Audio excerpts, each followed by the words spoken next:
The mansion lay in complete silence. The chandeliers didn't sway, the air was stiff, and not even the rats in the basement dared to scratch at the floorboards. The wind outside carried the kind of cold that seeped under the skin, as if the earth itself knew something terrible was buried in that house. Joy had not been sleeping well for weeks. She was exhausted, mentally, emotionally, spiritually. David, now 5, was speaking in strange riddles. Grace was always quiet, drifting around like a shadow. And their father, Mr. William, rarely left his study anymore. When he did, he only ever wanted to be with David. That night, Joy took a sleeping pill. She lay down. She closed her eyes, and her soul was taken back in time. Joy found herself in a room she hadn't entered in years, her mother's bedroom, just as it looked before Mary died. The curtains were drawn. The Bible sat open, on the dresser. The air was warm, thick with incense. But in the corner, by the oil lamp, a conversation was unfolding. She saw her father, Mr. William, looking younger in the dream, but his eyes were hard. Cold. Her mother, Mary, stood opposite him, her hands clenched in defiance. They didn't know Joy was there. It was as if she was invisible, just a witness to a moment she was never meant to see. "You know what must be done," William said calmly. "No," Mary replied. "You've crossed the line, William. Our name is dying, Mary.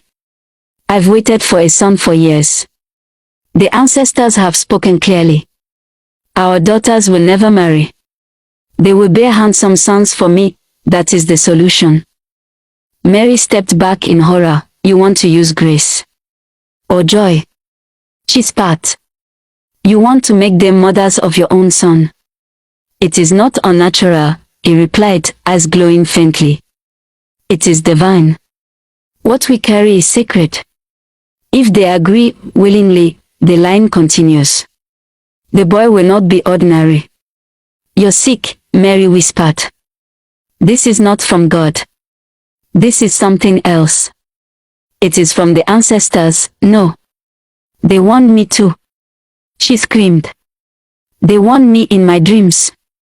"You've gone too far." William's face twitched. "So you won't stand with me? I will protect my girls. Even if it means standing against you." And then he raised his hand. Joy saw it clearly, the strange red and black beads wrapped around his wrist. A flicker of blue flame danced in his palm. Mary gasped. "You wouldn't." He whispered something in an ancient tongue. Suddenly, the room shook. Mary clutched her chest. "Stop. William. Please." But he didn't stop. She fell to the floor, gasping. Her body shook once. Then went still. He stood over her, his voice calm. "You will not stop what is already written." Joy woke up screaming. She sat upright in her bed, her skin covered in sweat, breathing like she had just run for miles. Her heart was pounding. Her pillow was soaked. She clutched her chest. It was just a dream. But was it? The details had been too real. The room. The tone of voice. The look in Mary's eyes. The flames. The bracelet. Joy couldn't stop shaking. She rushed to her closet and pulled out an old photo album. She flipped through pages until she found it, a picture of her father. She zoomed in on his wrist. There it was, the red and black bracelet. The same one in the dream. She dropped the album. Her breath caught in her throat. "It wasn't a dream," she whispered. "It was memory." Her father had murdered their mother not with poison, not with hands, but with power, spiritual power, to clear the way for the plan, to make room for Grace, to bring David into the world. Joy didn't tell Grace. Not yet, but something in her had changed. Her fear had hardened into quiet determination. That same night, she went to the old study room, her mother's favorite place, and began tearing through old drawers and bookshelves, looking for anything that could explain what she had seen. Behind a loose wooden panel in the wall, she found a thin leather-bound book. The pages were filled with Mary's handwriting. The first entry stopped her heart. "I fear for what William is becoming. He speaks with spirits now. Says they have chosen Grace for a holy task. I've tried to tell the girls nothing. But I hear the voices at night. Joy read every page. She wept. She screamed. She nearly threw the book in the fire. But she didn't. She knew now. Everything that had happened was planned. Everything Mary feared had come true. The air in the mansion had shifted. David had grown eerily quiet, not in the way children sometimes are, but in a way that felt intentional. He no longer played. He no longer laughed. He would sit at the dining table for hours, holding colored pencils, scribbling on paper like something was guiding his hands. At first, Grace thought it was just childhood imagination, until she saw what he drew. The first drawing was a picture of a woman on the floor. Her hands were raised in fear. A tall man stood over her, hand glowing red. And floating above them was a strange shape, and inside a triangle, with smoke pouring out of it. Grace dropped the paper. "David, what is this?"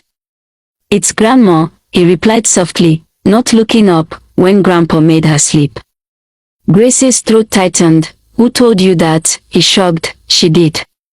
She talks to me. She said I drew it well."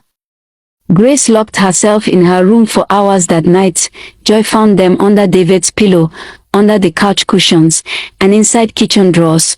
One was a circle of fire, with her name Joy written in the flames. Another showed her father kneeling before a red throne, eyes rolled back, with chains around his neck.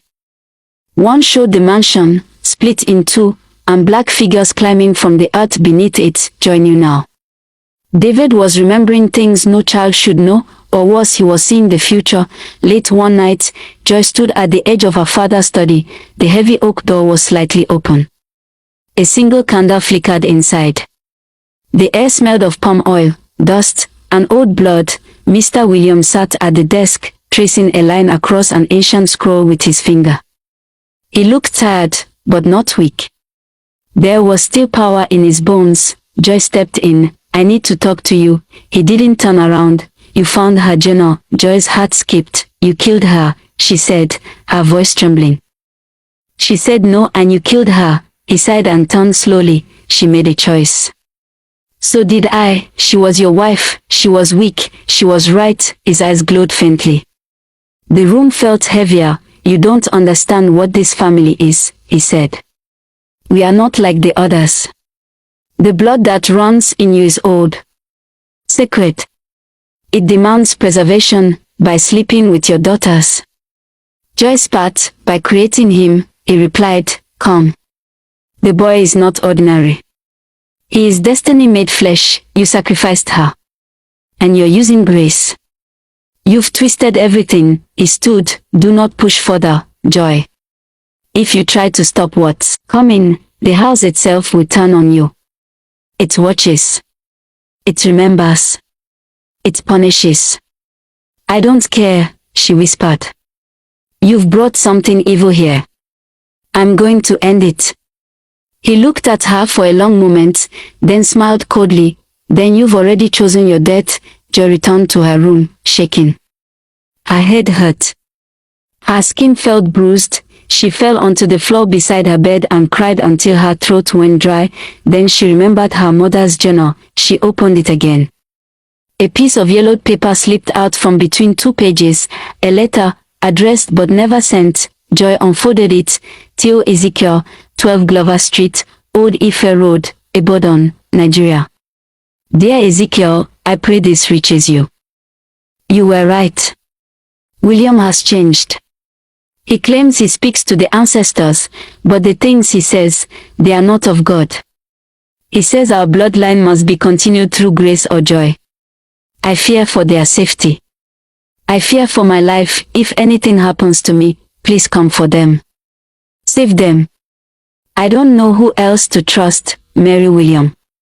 Joy held the letter to her chest. Her mother had tried to get help, but the letter was never sent. She stared at the address. Ibadan. Not far. The name Ezekiel Okon rang like a forgotten bell in her head. She had never met him. But if he was still alive, he might be the only one who knew the truth. The next morning, Joy packed a small white bag. She didn't tell Grace. She didn't tell David. She sneaked out, jumping the fence. She took her late mother's Bible and the letter, and she left.